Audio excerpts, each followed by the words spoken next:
जवाब देंगे वाजपेयी जी, जल्दी से आप बोलिए, उसके बाद से मौका है। एक बात सब लोग बैठे हुए हैं, एक बात बताइए, बिहार में हम फ्री बिजली दे रहे हैं कि नहीं दे रहे गरीबों को? सब कहेंगे हाँ दे रहे हैं। ये क्या आर्ग्यूमेंट है कि 7 रुपए कह रहे हो, 3 रुपए? अरे वो मैनेजमेंट सरकार का है, लेकिन हम अंतिम आदमी को मुफ्त राशन दे रहे हैं, मुफ्त बिजली दे रहे हैं, इसमें कहाँ दिक्कत है? और नल सारे घरों में हमने 100% पानी का इंतजाम किया है। पिछले 20 साल में अगर आप कंपेयर करेंगे लालू की सरकार से 2005 तक की, तो हमने कितना विकास किया है। 5 लाख किलोमीटर सड़कें बनवाई हैं सेंटर से। पिछले 11 सालों में 14 लाख करोड़ रुपए बिहार में सैंक्शन करके लगवाया बाकायदा हमने। कह रहे घुसपैठियों की बात क्यों कर रहे हैं? क्यों नहीं करेंगे? घुसपैठियों की समस्या है नहीं क्या? और समस्या किसने दी थी? उसको धीरे धीरे ठीक कर रहे हैं। हमने सारे बॉर्डर फेंसिंग कराए। कितने बड़े बॉर्डर हैं, कितनी नदियां हैं, कितने तालाब हैं, फिर भी हम लोग लगे हुए हैं। ये तो वो लोग हैं, इनके फॉरेन मिनिस्टर, डिफेंस मिनिस्टर क्या कहा करते थे, एंटोनी साहब, कि नहीं वो उसको ऐसा ही पड़ा रहने दीजिए बॉर्डर को। तो हम लोग काम कर रहे हैं। कितनी आज ही आपने देखा है कितनी वंदे मातरम चल गई, और वंदे मातरम ट्रेन जो है वो सब इंडिया में बनती है। काम कर रहे हैं उसी के बल पे। बार बार हम लोग सरकार में आते हैं। आपको भी मुस्लिम वोट चाहिए, सोच समझ के बोलिएगा। चुंजय तिवारी जी 125 यूनिट बिजली फ्री वो दे रहे हैं। देखिए 125 क्या वाजपेयी जी को राष्ट्रवादी मुस्लिम वोट चाहिए, वाजपेयी उग्रवादी नहीं। 125 यूनिट बिजली वो फ्री दे रहे हैं। आप भी वादा कर रहे हैं फ्री बिजली का। वाजपेयी जी को ध्यान नहीं है, तिवारी जी वाजपेयी जी को ध्यान नहीं है, सुधांशु भाई को ध्यान होगा। आदरणीय नीतीश कुमार जी ने विधानसभा में कहा था फ्री बिजली नहीं देना चाहिए, और चीटर मीटर लगाया और स्मार्ट मीटर लगाकर पैसा वसूल लिया। जब तेजस्वी जी ने कहा कि हम 200 यूनिट बिजली फ्री देंगे, तो नीतीश जी ने 125 यूनिट बिजली फ्री अभी 1 सप्ताह पहले चुनाव घोषणा के पहले किया। और ये बात कर रहे, अब घुसपैठिए की बात बिहार की जनता कह रही है, बिहार की जनता कह रही है ये घुसपैठिए कहां से आई? तो सब लोग कह रहे हैं ये भाजपाई सरकार लेकर आई। 11 वर्षों से ये वही कैसेट बजाते हैं। जहां जहां चुनाव होता है, झारखंड में चुनाव था, कह रहे थे घुसपैठिए घुस गए, चुनाव हार गए। फिर बिहार में कह रहे हैं घुसपैठिए घुस गए। अरे घुस रहे हैं कैसे? जब आप घुसपैठिए को नहीं रोक सकते तो देश की रक्षा आप क्या कीजिएगा? आपसे नहीं हो सकता है। आप अपनी नाकामी का पर्दा डालने के लिए बात इधर उधर की करते हैं, असली मुद्दे पर आते नहीं। आदरणीय प्रधानमंत्री जी जब इस स्तर की भाषा बोलेंगे, गुब्बारे का हवा निकल गया। अरे हवा तो निकल गया आपकी सरकार की। आपने अपनी उपलब्धि बताने की हिम्मत नहीं जुटा पाए। आप ठहरे, क्या कहता है, जब 14 नवंबर आएगा अंजना जी, तो बिहार की जनता और ये जितने एनडीए के लोग हैं, ये तो ठहरे परदेसी, ये बिहार के साथ साथ क्या निभाएंगे। और 14 नवंबर को जब रिजल्ट आएंगे, शाम वाली गाड़ी से वापस चले जाएंगे। इनके पास का बात नहीं है। ये बिहार है, गाने से हमला बोला है तिवारी जी, उसके बाद मैं सवाल लूंगी। स्वीकार नहीं करेगा। सुधांशु जी छोटा सा जवाब, रोजगार की भरमार को स्वीकार करेगा। 3 लाइन का जवाब, फिर मैं यहाँ पर सवाल लूंगी। 14 नवंबर को बाल दिवस होता है। 2 बालक बुद्धि वाले विवाद छाती पीटते नजर आएंगे कि ये क्या हो गया। ये नौजवानों का अपमान है। सुनिए एक मिनट मैं एक दो अपमान है। ये बालक को क्या बता रहे हैं? हमारे तेजस्वी जी, तेजस्वी जी नौजवान कह रहे हैं, तेजस्वी जी नौजवानों को नौकरी देने की बात कर रही है, मंदबुद्धि बता रहे हैं। सर मेरा सवाल दोनों पार्टियों से है, क्योंकि एक प्रशांत किशोर जी हैं जो इनके साथ भी रहे और आपके साथ भी रहे, तो वो कैसे दोनों पार्टियों की नाक में दम कर सकते हैं? इसके बारे में आप क्या सोचते हैं? ये लोग तो मानेंगे नहीं, उनको फैक्टर नहीं। मैम मेरा सवाल कांग्रेस के प्रवक्ता से है, जो आते हैं वोट चोरी की बात करते हैं। मैं इनको याद दिलाना चाहता हूँ कि भारत के इतिहास में सबसे पहला वोट चोरी तब हुआ था जब 0 वोट वाले को प्रधानमंत्री बनाया गया था, और दूसरा वोट चोरी तब हुआ था जब भारत की नागरिकता न रहते हुए भी जाके और वोट दिए थे। और बात करते हैं कि एक वोटर 2 जगह वोट देते हैं। आपके कन्हैया कुमार तो कुछ दिन पहले दिल्ली में वोट दिया, अभी जाके बेगूसराय में वोट दिए, तो उनसे पूछिए कि क्या है उनका वोटर लिस्ट कहां से आया। आप अपना सुझाव दीजिए, आप दूसरों का देखते हैं। अगर आपको हमारे अंदर बुराई देखना है तो आप दूरबीन नहीं, आप चश्मा लगाइए, आपको बुराई। पहले बात जी, मेरा सवाल अजय जी से है। जवाब दे दो क्या बेटा? एक साथ इधर से भी उधर से मुझे 3-4 सवाल है। सर मेरा सवाल अजय जी से है कि जहां बात बिहार पे फोकस करने की होती है, वहां आपके 54 साल के युवा कई कंबोडिया में रहते हैं, उनको हरियाणा याद आ जाता है। और जब भी चुनाव आता है तभी क्यों राहुल गांधी जी को वोट चोरी पर प्रेस कॉन्फ्रेंस करनी होती है? सुधांशु जी, राजद का जंगल राज तो समझ में आता है, लेकिन मैम के इंटरव्यू में ऑनरेबल होम मिनिस्टर साहब ये कहते हैं और डिफेंड करते हैं अनंत सिंह को, जो एक्यूज्ड मर्डरर है। इसको आप कैसे डिफेंड कर रहे हैं सर? जो आपके जंगल राज के टाइम वोट चोरी हुआ, सबसे पहले वोट चोरी तभी हुआ। अगर मान लीजिए कि आपको सरकार दोबारा आता है तो आप कैसे इंश्योर करेंगे कि फिर से वो चीज़ ना हो, क्योंकि आप तो उसी लेगेसी को कंटिन्यू करने पे सब लोग रेडी हैं। छोटे छोटे सवाल, हाँ आ रही हूँ, उस तरफ आ रही हूँ, जल्दी से आखिरी सवाल। ये सीसीटीवी होने के बाद या फिर पोलिंग एजेंट्स होने के बाद आप क्यों मुद्दा खड़ा हो रहा है ये घुसपैठियों का? आइए जल्दी आइए। मेरा सवाल बीजेपी से है। सर, आपने अपने मैनिफेस्टो में 1 करोड़ जॉब, गवर्नमेंट जॉब देने का वादा किया है, लेकिन जब वही युवा जब वही युवा नौकरी और रोजगार जी, इन्होंने कहा है कि हर परिवार में गवर्नमेंट जॉब, मैनिफेस्टो में गवर्नमेंट, बीजेपी ने रोजगार। तो जब वही युवा वही रोजगार लेने जाता है तो उस पर लाठी चार्ज होती है, ऐसा क्यों? बार बार पेपर लीक किया जाता है, ऐसा क्यों? हद तो ये है सर, 12वीं क्लास का हरियाणा में पेपर इंग्लिश का लीक हुआ। सर, क्या गवर्नमेंट इसको रोक नहीं सकती क्या? हेलो सर, मेरा नाम गौरव कुमार है। मेरा आप सबसे क्वेश्चन ये है कि आप सब इतने मैनिफेस्टोज पे आप बातें कर रहे हैं, लेकिन आपने एक बार भी आपने इंफ्रास्ट्रक्चर पे बात नहीं की कि मतलब कि कितने सारे ब्रिजेस हमारे बिहार में टूटते रहते हैं और कितना ज़्यादा स्कैम उसके अंदर होता है, और ना ये लीक पेपर्स हो गया या, और ये हमें हमेशा एक तरीके से एक झुंझुना पकड़ा रखा है कि सबसे ज़्यादा ब्यूरोक्रेट सिर्फ और सिर्फ बिहार से निकलते हैं ताकि आप अपना वोट बैंक बना सके। आइए आगे आ जाइए। मैं भागलपुर से हूँ और मेरे यहाँ चुनाव बाकी है। ये दोनों पक्ष और विपक्ष वाले बिहार के सबसे बड़े घोटाले को भूल गए, और बाकी लोग भी। सृजन घोटाला जो कि 1700 करोड़ का था, आज तक क्या हुआ उसका कोई नहीं जानता है। इस बारे में हम दोनों पक्षों से जानना।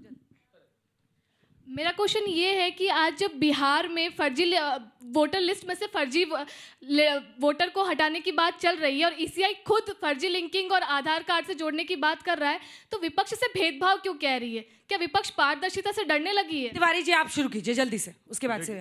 देखिए ऐसा है, अभी घोटाले की बात हुई, सुधांशु जी बहुत कुछ बताए। अभी बीजेपी के नेता हैं, पूर्व केंद्रीय मंत्री, ऊर्जा मंत्री रहे श्री आर.के. सिंह जी, उन्होंने कहा बिजली में 61,000 करोड़ का घोटाला हुआ है। अभी तो 71,000 घोटाला जो सीएजी का रिपोर्ट नहीं मिल रहा था, हिसाब किताब उसका तो अभी पता नहीं है। और नए अब बीजेपी के नेता ने इतने बड़े घोटाले का आरोप लगा।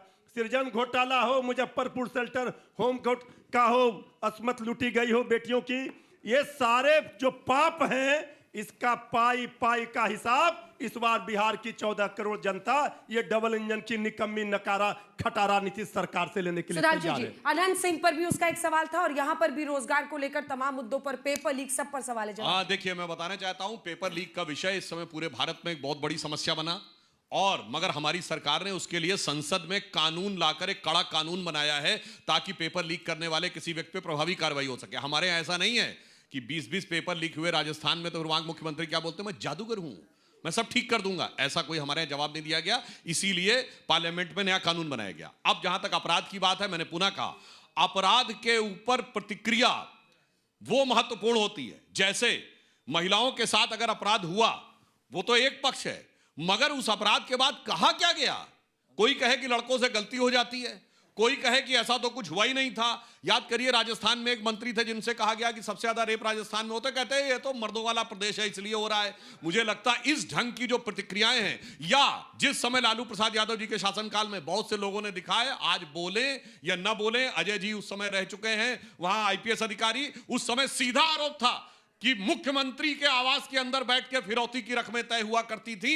यह बात किसी से छुपी हुई नहीं है, यह एक अंतर होता। और मैं एक बात क्लियर कर दूं, दोनों लोगों ने जो गलत बयानी की है, देखिए आप पढ़े लिखे व्यक्ति हैं, आप आईपीएस रहे हैं, आधार व्यक्ति जो बनाता है तो उसका वेरिफिकेशन राज्य सरकार करती है। अगर आपने पश्चिम बंगाल में आके एक बार अपना आधार बनवा लिया तो एड्रेस चेंज करना सिर्फ आप ऑनलाइन जाके चेंज कर सकते हैं कभी भी। हाँ, वोटर बनने के लिए फिर रेजिडेंसी के लिए अप्लाई करना पड़ता है, वहीं पे पकड़ में आ गए थे वहां लोग। और जो लोग कह रहे हैं 300 लोग केवल गए, तो मैं बताना चाहता हूं, अरे कोई घुसपैठिया आई कार्ड लेके नहीं आता, मैं घुसपैठिया हूं। ये जो 47 लाख लोग गायब हो गए और चुनाव आयोग कह रहा भाई सामने तो आओ, कि कहां है बता दो तो हम तुमको भी जाए। ये जो नहीं दिखाई पड़ रहे हैं यही है घुसपैठी है, पिछले दरवाजे से आते हैं, पिछले दरवाजे से पीछे चले जाते हैं। दूसरी बात जो मृत्युंजय जी ने कही, देखिए जो घुसपैठियों की बात कह रहे हैं, हमारी सरकार आने से पहले बांग्लादेश और भारत के बीच में डिमार्केशन ही नहीं था। आधा गांव बांग्लादेश में, आधा भारत में। हमने लैंड बाउंड्री एग्रीमेंट किया सबसे पहले 2016, और अब हमने उसमें 80% से इलाकों को पूरी तरह फेंसिंग कर दी है। यानी जैसी पाकिस्तान बॉर्डर पे कुछ हैं जहां पर बड़ी चौड़ी नदियां हैं जिन पे फेंसिंग नहीं हो सकती, इसलिए अब नहीं आ रहे हैं। अब तो वो घबरा रहे हैं। इनके दौरे हुकूमत में Shri Prakash Jaiswal home minister MOS के रूप में सदन के पटल पे 2006 में बोल चुके हैं 2.5-3 करोड़ बांग्लादेशी आके बैठे हुए हैं भारत के अंदर। इसलिए मैं कहना चाहता हूं उन सारी बातों के ऊपर इनको फैक्ट, और लास्ट में कह दूं, इन्होंने कहा इतनी भी गणित नहीं आती। अब मैं पूछना चाहता हूं, उन्होंने कहा हर परिवार को एक सरकारी नौकरी दे देंगे। अब बताइए बिहार की आबादी कितनी? 13.5 करोड़। एक परिवार में कितने लोग होते हैं? 4.2। डिवाइड करिए 13.5 करोड़ से 4.2 को, तो 3 पॉइंट कुछ आएगा। 23 लाख लोगों के पास, नहीं 3.2 करोड़, ठीक। अब 23 लाख लोगों के पास सरकारी नौकरी है, इसका मतलब 23 लाख घटा दीजिए तो 2.8 या 2.9 करोड़ आया। अब एक सरकारी नौकरी में मिनिमम सैलरी होती 30-35 हजार और अधिकतम 2 लाख तक, तो औसत मान लीजिए 70-75 हजार। तो मतलब साल भर में कितना हुआ? 10 लाख। अब अगर 10 लाख को आप 2 करोड़ 29 लाख से गुणा करें तो कितना हुआ? 29 लाख करोड़। और बिहार का बजट कितना है? 3,17,000 करोड़। अब ये जानते हैं ये हिसाब क्यों नहीं समझ में आता? हिसाब इसलिए समझ में आता क्योंकि किताब तो नवी जमात में छूट गई थी, इसलिए हिसाब किताब समझ में नहीं आया। अनंत सिंह आप गप कर गए। अनंत सिंह वाला सवाल, एक सेकंड सर, अनंत सिंह को गप कर गए। नहीं, अनंत सिंह उस पे ललन सिंह जी ने भी कहा है, बिल्कुल ललन सिंह ने कहा है कि अनंत सिंह ने तो इनको आनंद आता है। उन्होंने बाकायदा सरेंडर किया है और उसके बाद कानून का सम्मान किया गया। हमारे यहाँ किसी ने नहीं कहा, हमारे यहाँ किसी ने नहीं कहा बम फोड़ देता है, क्या फर्क पड़ता है, ऐसा होता है। और जो एसआईआर पर उस बच्ची ने पूछा ट्रांसपेरेंसी वोटर रोल में हो, एक सेकंड सर, क्वेश्चन, सवाल ये है कि अगर इतना बढ़ चढ़ कर, क्योंकि अगर हम नंबर देखें तो लगभग इस बार के सिर्फ इसमें 36 लाख ज्यादा लोग निकले वोट करने के लिए, ठीक है। यानी औसतन हर सीट पर 29,000 ठीक है। लोगों का विश्वास है ना चुनाव में, तभी तो निकलते हैं। आप फर्जी करते रहते हैं। नहीं, तो पहली बात यह है, ललन सिंह जी ने कहा कि हर घर से एक अनंत सिंह निकलना चाहिए। हाँ, ये गूगल कर लीजिए, भाषण है। और ये बोल रहे ललन सिंह जो जेडीयू के जो केंद्रीय मंत्री हैं, बोलते हैं कि भाई साहब बच्चे लोग आप बिल गेट्स को छोड़ दीजिए, आप अनंत सिंह को देखिए, आप अनंत सिंह बनो, हर घर से अनंत सिंह निकलेगा। कुछ टिप्पणी नहीं, कोई बात नहीं। जहां तक वोटर की बात है और एसआईआर की बात है और डबल वोटिंग की बात है, मैं कहना चाहता हूं, आप बताइएगा कि इलेक्शन कमीशन ने एक सॉफ्टवेयर था डुप्लीकेट वोटर्स का। हम यही पूछे, छोड़ो हमको, छोड़ो इनके बातें, क्या डुप्लीकेट वोटर के सॉफ्टवेयर को इस्तेमाल करना चाहिए कि नहीं करना चाहिए? इस देश में इस्तेमाल करना बंद कर दिया भाई साहब। दूसरा, वीडियो निकाल दिया 45 दिन के अंदर। नहीं, वीडियो नहीं दिखाएंगे, कौन डबल वोटिंग कर रहा है? हमारी गलती है क्या सर? हम ये नहीं कह रहे कि हम जीते या हारे, हम तो यही मांग रहे हैं ना कि ईमानदारी से चुनाव हो, उस पर भी आपत्ति। हम तो ये थोड़ी कह रहे कि हम गलत करें तो उसको जो हमको भी फांसी दे दीजिए। बट आप कह रहे हो कि सॉफ्टवेयर नहीं चलाएंगे, चेक नहीं करेंगे। कोई ब्राजील का लड़की आकर जो है 200 बार जो चेहरा जो है छाया हुआ है हर जगह। एक मिनट, 4 आदमी भाजपा का बोलते कि हमने वोट काट दिया और बिहार में जाकर वोट डाल दिया, तो हम तो ठीक ही बात, ऐसा थोड़ी होता है। पहली बात। दूसरी बात, इनको जो है सरकारी नौकरी पर बड़ी आपत्ति है। अदानी जी को ये जब प्रोजेक्ट मिलेगा तो 25,000 करोड़ का प्रॉफिट हर साल 25 साल के लिए, वो सस्ता है। लेकिन आपकी नौकरी, बच्चे की नौकरी सबसे महंगी चीज है। और पेपर लीक, ये बोलते हैं ना कि पेपर लीक, सुनिए 2017 में सिपाही की भर्ती में पेपर लीक, इन्हीं की सरकार डबल इंजन। 2019 और 20 में पुलिस सब इंस्पेक्टर के रिक्रूटमेंट में। नंबर 2, नंबर 3 उत्पाद विभाग का पेपर लीक, 3, 4 बीपीएससी का पेपर लीक, 5 फिर से सिपाही का पेपर लीक। एक बार संतुष्ट नहीं हुआ, फिर से करा दिया। 2023 में अमीन का पेपर लीक, अमीन को भी नहीं छोड़ा भाई साहब, अमीन को भी नहीं छोड़ा। उसके बाद नीट में लेट देख लीजिए, अंडर ग्रेजुएशन के लिए 25 लाख, पीजी के लिए 70 लाख। ये तो आम चर्चा है बिहार के बच्चे से, पूछ लीजिए कितना लेते हैं। और सर रुक जाइए भाई साहब, सुधांशु जी परेशान, छोड़ा नहीं, अभी भी बाकी है पिक्चर। 2023 में बीपीएससी जो है टीचर के रिक्रूटमेंट में पेपर लीक, और 24 में जाते जाते कम्युनिटी हेल्थ ऑफिसर का पेपर लीक, कि छोड़ेंगे नहीं लास्ट मिनट तक, और आप बोलते फिर हिसाब तो दो यार। आपके लिए ताली आप हमको गाली दीजिए, कुछ भी दीजिए, अपना हिसाब दो। पेपर लीक अपनी एक सरकार बताइए जिसमें कोई पेपर लीक ना हुआ हो। चैलेंज बोलिए, बोलिए। इसीलिए मैं कर, आप नहीं बताइए कांग्रेस की सरकार में कोई पेपर लीक नहीं हुआ। मैंने कहा ये राष्ट्रीय समस्या है, कोई नहीं हुआ। अब चलिए अब बताता हूँ। देखिए सुनिए, आपकी सरकार और हमारी सरकार बस एक सेकंड। भारत के सबसे खौफनाक पेपर लीक व्यापम में वो सब लोग बम है। आप लोग के भविष्य खत्म हो चुकी है।